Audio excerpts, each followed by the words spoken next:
પાટણના ઝીલિયા પ્રકરણમાં ઠાકોર સમાજની નારાજગી તો ચાલી જ રહી છે, પણ એના ઉપર ઠંડુ પાણી રેડવા માટે સરકારે 4 પોલીસ કર્મીઓને સસ્પેન્ડ કરીને મામલો રફેદરફે કરવાનો પ્રયત્ન કર્યો છે. પણ હવે આમાં બ્રાહ્મણ આગેવાનો આગળ આવ્યા છે અને તેમણે સ્પષ્ટપણે આ મુદ્દે અવાજ ઉપાડ્યો છે. તેઓ જે તમામ પીડિતો છે તેની સાથે મુલાકાત કરી છે ને સ્પષ્ટપણે આરોપ લાગી રહ્યો છે કે જ્યારે પોલીસ કર્મચારીઓ આરોપીઓને મારી રહ્યા હતા અથવા પીડિતોને મારી રહ્યા હતા તો તેઓ વિડીયો કોલ કરીને એક નિશ્ચિત વ્યક્તિને દેખાડી રહ્યા હતા. આ વાતમાં કેટલું દમ છે, પણ આરોપ લગાવવામાં આવી રહ્યા છે અને એવા સામાજિક કાર્યકર્તા છે અતુલભાઈ દવે, જેમણે આ ગંભીર આરોપ લગાવ્યો છે અને આગામી દિવસોમાં આ અંગે હાઈકોર્ટમાં જવાની ચીમકી પણ આપી છે. નમસ્કાર, હું છું ચિંતામણી પુત્રીન પટેલ. સ્વાગત છે આપનો અમારા કાર્યક્રમમાં. આવો સાંભળીએ અતુલ દવે કેવા પ્રકારના ગંભીર આરોપ લગાવ્યા છે. નમસ્તે, હું અતુલ દવે. પાટણના ઝીલિયામાં જે બનાવ બન્યો એ પછી પાટણ પોલીસે જે સિંઘમગીરી દેખાડી, આરોપીઓના માનવ અધિકારનું હનન કર્યું, એમની માનહાનિ કરી, એમની સાથે મારઝૂડ કરી, લોકઅપમાં મારઝૂડ કરી, આ તમામ બાબતે જો પોલીસ કાર્યવાહી નહીં કરે, પાટણના એસપી આ તમામ લોકો વિરુદ્ધ એફઆઈઆર દાખલ નહીં કરે તો આના માટે નામદાર હાઈકોર્ટ અને સુપ્રીમ કોર્ટ સુધી જઈશું સાહેબ. એટલે એમાં જરાય આપણે પાછું પડવાનું થતું નથી. પણ આજે મારે આપને જે ગંભીર બાબત કહેવી છે ને એ બહુ ધ્યાનથી આપ સાંભળજો સાહેબ. હું શનિવારે વામૈયા ખાતે ગયો હતો અને જે ભોગ બનનાર આરોપીઓ હતા એમને ને એમના પરિવારને મળ્યો હતો. ત્યાં મને જે વાત જાણવા મળી કે આ લોકોને લોકઅપમાં જ્યારે મારતા હતા ત્યારે એમને મારતો વિડીયો તમારા પોલીસ કર્મચારીઓ કોઈને મોકલતા હતા ને કોઈને બતાવતા હતા. એટલે સાહેબ, આ બાબત ખૂબ જ ગંભીર છે અને જો આવું થયું છે, કેમ કે એ લોકોએ કીધું છે, અને આ જ વાતની રજૂઆત કરવા માટે હું આપને મળવા પણ શનિવારે એસપી ઓફિસે આવ્યો હતો. આપના કર્મચારીઓને પૂછી શકો છો, આપ રજિસ્ટર ચેક કરી શકો છો, મેં એન્ટ્રી કરેલી છે. ત્યાં હાજર કર્મચારીને મારું કાર્ડ પણ આપેલું છે અને હું લગભગ પોણો કલાક સુધી આપની ઓફિસે બેઠો હતો આ જ વાતની રજૂઆત કરવા માટે. આ બાબતે આવતીકાલે હું લેખિત પણ આપને અરજી મોકલી આપીશ.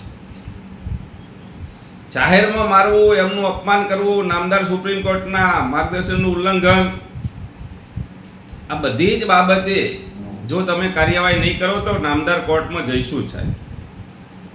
તમે પોતે 4 પોલીસ કર્મચારીને સસ્પેન્ડ કર્યા છે તો કંઈ એમને સન્માન આપવા માટે તો સસ્પેન્ડ કર્યા નથી. તમારા હિસાબે એ ગુનેગાર છે જ, તો સસ્પેન્ડ શું કરવા કર્યા ભાઈ? ફરિયાદ કરો.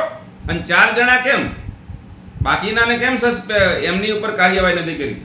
જેટલા લોકો અંદર હતા અને જેટલા લોકોએ હાથ ઉપાડ્યો છે એ તમામ વિરુદ્ધ એફઆઈઆર સાહેબ તમારે કરવી જ પડશે.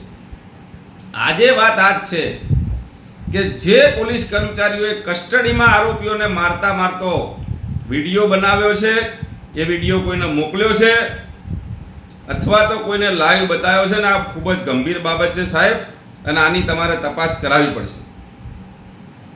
આ પ્રકરણને દબાવવા માટેના જે પ્રયત્નો થયા ને મને ખબર છે, કેમ કે જે દિવસે આપની ઓફિસમાં રજૂઆતો થતી હતી ને ત્યારે હું ત્યાં જ બેઠો હતો અને ત્યાં એવા લોકો પણ હાજર હતા જેમના કેસ સાથે કશું લેવા દેવા નથી. હું એમના નામમાં પડવા માંગતો નથી, પરંતુ એમને જે કોઈ રસ હોય, અને પાટણના ખૂબ જાણીતા બિલ્ડર છે ભાઈ, એમને આ કેસમાં શું રસ છે મને ખબર નથી, પરંતુ એ સતત આ વિષયની અંદર પોતે જવાબદારી લેતા હતા કે ભાઈ હું બેઠો છું, મને કહેજો ભાઈ. અમને એમ થયું કે ભાઈ પાટણના એસપી તો આ છે, બિલ્ડર આટલી બધી જવાબદારી કેમ લેશે? તો પછી કદાચ આપ આમને સાથે રાખીને મદદરૂપ થશે આપને કે ભાઈ જે પોલીસવાળાએ આ વિડીયો બનાવીને મોકલ્યા છે ને એ બાબતે તપાસ કરજો. મને વ્યક્તિગત તમારી સાથે કોઈ વાંધો નથી, પણ આપ પાટણના એસપી છો ને આપની ફરજમાં આવે છે. કેમ કે આપની જે તાબાનો વિસ્તાર છે ને એમાં આવી ઘટનાઓ બની છે. અને આ જે પોલીસવાળાએ વિડીયો બનાવીને મૂક્યા ને એમને પૂછજો કે કોને મોકલતા હતા અને આ વિડીયો બનાવીને મોકલવા બાબતે કઈ સોદાબાજી થઈ છે. માનનીય બિલ્ડર સાહેબને પણ હું ટૂંક સમયમાં મળીશ કે ભાઈ તમને આટલો બધો આમાં શું રસ છે. કેમ એ વખતે એવું કહેતા હતા કે ભાઈ આ મામલો હવે અહીં પતાવી દેજો, પાછળથી કોર્ટમાં ના જવાનું ને આ બધું. કેમ ભાઈ, કેમ નહીં જવાનું કોર્ટમાં? ન્યાય માટે કોર્ટમાં કેમ નહીં જવાનું? અગર પોલીસ નથી સાંભળતી, કાયદાકીય પ્રક્રિયાને નથી અનુસરતી તો કોર્ટમાં જવું જ પડે ભાઈ. એટલે એસપી શ્રી આપને વિનંતી છે કે આ ગંભીર બાબતની તપાસ કરાવજો. અને માનનીય બિલ્ડર શ્રી આપને પણ વિનંતી કરું છું કે આપ આ મામલામાં આટલો બધો રસ કેમ લઈ રહ્યા છો એ પણ જો આપને યોગ લાગે તો જણાવજો. આભાર. નમસ્તે, હું અતુલ દવે. પાટણના જીલિયા ખાતે જે બનાવ બન્યો અને એ પછી પાટણ પોલીસે જે સિંઘમગીરી દેખાડી, આરોપીઓને જાહેરમાં માર્યા, એમની માનહાનિ કરી, નામદાર કોર્ટની માર્ગદર્શિકાનું ઉલ્લંઘન કર્યું, આ બાબતે આ તમામ લોકો વિરુદ્ધ એફઆઈઆર કરવાની હોય એની જગ્યાએ પાટણના એસપીએ એમાંથી ગણીને ફક્ત 4 કોન્સ્ટેબલોને સસ્પેન્ડ કર્યા, એફઆઈઆર કરી નહીં. હું શનિવારે પાટણના એસપીને મળવા જઈશ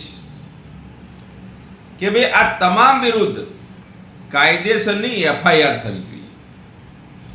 જાહેરમાં માર્યા એના વિડીયો છે અને લોકઅપમાં માર્યા એ બાબતે પણ નામદાર કોર્ટ સમક્ષ ફરિયાદ થઈ એવી મને માહિતી મળી છે. એ સિવાય એક વ્યક્તિ ને એટલા માર મારવામાં આવ્યા છે કે એમને હોસ્પિટલમાં દાખલ થવું પડ્યું છે અને એમના તરફથી પણ ફરિયાદ દાખલ કરવામાં આવી છે. એટલે મારી પાટણના એસપીને સ્પષ્ટ વિનંતી છે કે સાહેબ, સસ્પેન્ડથી કામ નહીં ચાલે. કાયદો જે લોકોએ હાથમાં લીધો છે ને એમના વિરુદ્ધ કાયદેસર એફઆઈઆર કરવી પડશે આપને સાહેબ. અમે કોઈના વિરોધી નથી, પરંતુ કોર્ટ છે, ન્યાયતંત્ર છે, સાક્ષી પુરાવા, પંચ, આ બધું સાઈડમાં મૂકી અને જો પોલીસ જ ન્યાય કરવાની વાત કરશે તો પછી આ બધાની શું જરૂર છે સાહેબ? બીજી સાહેબ એક ગંભીર બાબત જે મને જાણવા મળી છે ને એથી તો મને એમ લાગે છે કે આ આખા સમગ્ર પ્રકરણમાં કોઈ વિશેષ વ્યક્તિનો દોરી સંચાર હશે. એ બાબતે હું આપને રૂબરૂમાં વાત કરીશ, કેમ કે બહુ ગંભીર વિષય છે સાહેબ. અને એ જો સાચો હશે ને તો સાહેબ બહુ છેક સુધી રજૂઆત થશે આ બાબતે. એટલે હું શનિવારે પાટણના એસપીને રૂબરૂ મળવા આવીશ. સાથે સાથે જે કોઈ લોકો પોલીસના અત્યાચારનો ભોગ બન્યા છે અને જે કોઈ લોકો, હું એમ નથી કહેતો કે તમે આમ કરો, પણ જો તમે લોકો તમારી સાથે થયેલા અન્યાય બાબતે ફરિયાદ કરવા માંગતા હશો તો હું છેક સુધી આપની સાથે રહીશ એવી ખાતરી આપું છું. મને કોઈનો વ્યક્તિગત વિરોધ નથી, ન મને પોલીસ વિભાગનો વિરોધ છે. મારી વાત એટલી જ છે કે ભાઈ ન્યાય અને કાયદો એની મર્યાદામાં રહીને કામ કરે, પોલીસ એની મર્યાદામાં રહીને કામ કરે. આ રીતે જો પોલીસ જ સજા આપવાની વાત કરશે તો પછી ન્યાયતંત્ર અને બાકીની વસ્તુઓ શું કરશે? એટલે પાટણના એસપીને મારી વિનંતી છે કે ચીલિયા કાંડ પછી જેટલા આરોપીઓને જાહેરમાં માર મારવામાં આવ્યો છે એ માર મારનાર તમામ પોલીસ કર્મચારીઓ વિરુદ્ધ કાયદેસરની એફઆઈઆર દાખલ કરવામાં આવે. એ પછી લોકઅપમાં પણ જો માર મારવામાં આવ્યો હોય તો એ વિરુદ્ધ પણ કાયદેસરની ફરિયાદ દાખલ કરવામાં આવે. અને અમે વિનંતી સભર સાહેબ આપને કહીએ છીએ, અમે બીજી કોઈ વાતમાં પડવા માગતા નથી, કાયદાકીય ભાષામાં જ વાત કરવા માગીએ છીએ અને કાયદેસર રીતે જ આપને મળી અને રજૂઆત કરીશું. જો આપ સાહેબ કાયદાકીય ભાષામાં આગળ વધી અને આમના વિરુદ્ધ ફરિયાદ દાખલ નહીં કરો તો ન છૂટકે સાહેબ અમારે આ બાબત નામદાર હાઈકોર્ટ સમક્ષ લઈ જવી પડશે. કેમ કે તમે સસ્પેન્ડ કર્યા છે એનો મતલબ જ એવો છે કે ઘટના બની છે ને એ લોકો કસૂરવાર છે એ તો સાબિત થાય છે સાહેબ. તો પછી સસ્પેન્ડ શું કરવાના? એફઆઈઆર કરો. એટલે કાયદાથી ઉપરવટ જઈ અને પાટણ પોલીસે જે બર્બરતા કરી છે, જે સિંઘમગીરી કરી છે, નામદાર કોર્ટની માર્ગદર્શિકાનું ઉલ્લંઘન કર્યું છે, એ બાબતે આપ શ્રી સમક્ષ સામે આવીશું અને જે લોકો આમાં સામેલ છે તમામની વિરુદ્ધ એફઆઈઆર કરવામાં આવે એવી વિનંતી કરીશું. અને જો આપ સાહેબ આ બાબતે ન્યાયના હિતમાં યોગ્ય કાર્યવાહી નહીં કરો તો પછી અમારે ન છૂટકે આ બાબતને નામદાર હાઈકોર્ટ સમક્ષ લઈ જવી પડશે, જે પણ અમે આપને ખૂબ જ વિનંતી સભર કહેવા માંગીએ છીએ. જય ગુજરાત. અતુલ દવેની વાત સાંભળીને આપને શું લાગે છે જરૂરથી અમારા કોમેન્ટ બોક્સમાં કોમેન્ટ કરજો. એ સિવાય અમારી યુટ્યુબ ચેનલ લાઈક કરો, સબસ્ક્રાઇબ કરો, બેલ આઇકન દબાવો. સાથે અમારી વેબસાઇટ છે www.gujaratpress.in, ત્યાં પણ જઈને તમે વધુ અપડેટ થઈ શકો છો. અત્યાર માટે બસ આટલું જ. નમસ્કાર.